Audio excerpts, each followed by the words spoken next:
Hi, I'm Life Coach Landry, and the topic is being in a relationship with a blamer. Now, I think everybody, can say that at one time or another they probably dated someone who, no matter what happened, they're constantly, you're the problem.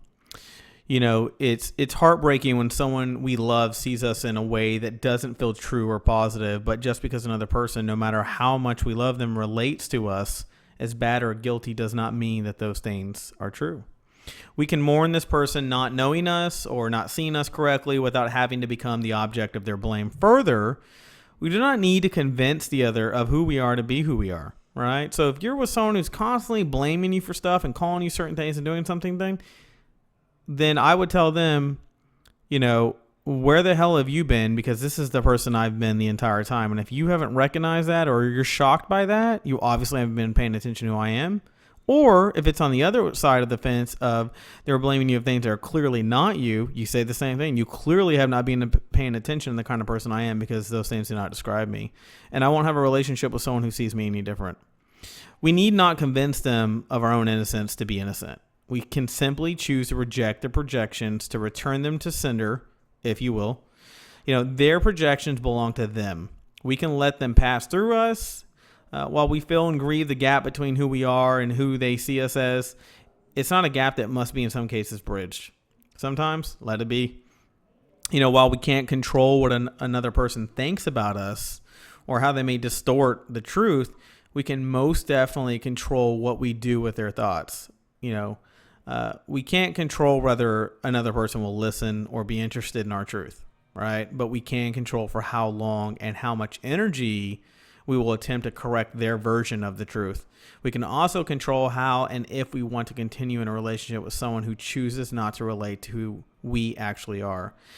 Surround yourself with people who are like-minded, people who you constantly, you don't talk too often. And when you talk to them, it's like there's a little bit of drama, or they remind you of things you don't really want to talk about yourself. Fuck them. Get rid of them and move on. Quit wasting your damn time. Okay? People that bring up stupid shit, people that say things, people that blame you for things, they're blamers, right? And you can be in a friendship with a family member or in a relationship with a blamer. Okay, so in relating with a blamer, I'm gonna point out some important questions. I think there's about 10 to 11 questions I tell all my clients who are with blamers they should be asking themselves. Number one, when I search my own heart, is my intention in line with what the blamer is accusing me of? Am I responsible in some way for what they are claiming? And can I look at that part of myself? Number two, what is my heart's intention in this relationship? Number three, have I tried to express my experience or truth to this person? Number four, do I experience this person as interested in or open to my truth? Number five, am I allowing myself to experience the feelings that arise as a result of being unfairly blamed and or not heard? Number six, can I honor and grieve the gap between who they are relating to and who I actually am? Number seven, can I know myself as who I am even in the face of their need to relate to me as someone else?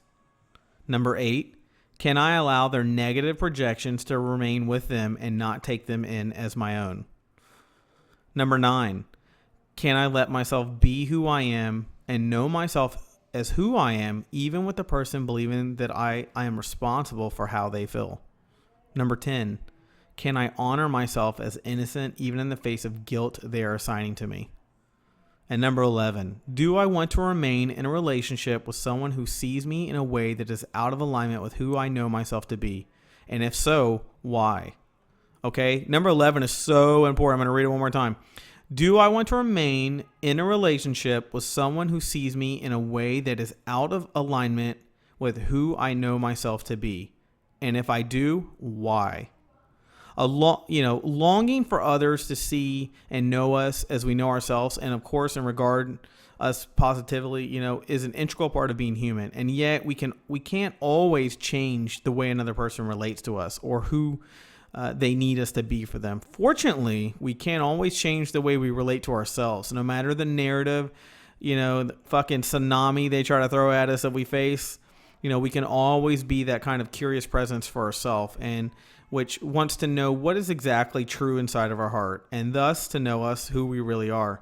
Don't ever let somebody else define you if they are clearly fucking wrong. Okay? They're dramatic.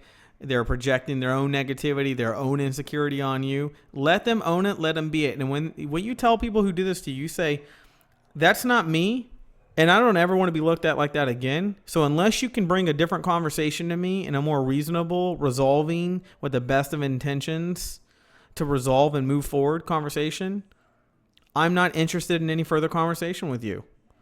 Think about, read those 11 questions back to yourself that I said. If you're where you're with someone, you're constantly, every time we get in a fight, it's my fault.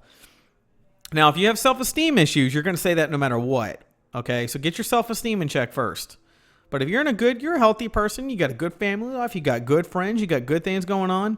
Well, all of a sudden, when one person pops up in your life, are they so abstract and different compared to everybody else? Because they're not a fit.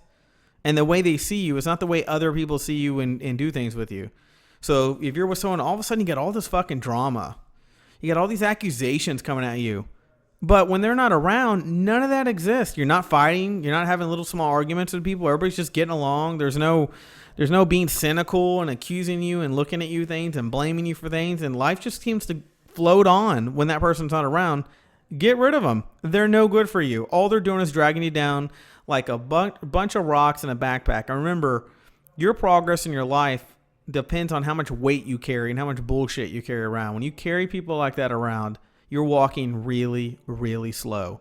It's going to take you a long time to find somebody else healthy for you when you're walking that slow because you're carrying around a bag of bullshit. So get rid of people like that. Don't put up with it. You're better than that. You know you are. You're probably listening to this segment because of that. Okay? So get out there and get rid of people. Shed them off. You're there to have laughs, a good time, and if they're doing anything but that, get rid of them. Okay? If you'd like to book a personal session, contact me at the email below. And if you found this information of value, show your appreciation by clicking on the PayPal donation link below. I will talk to you soon.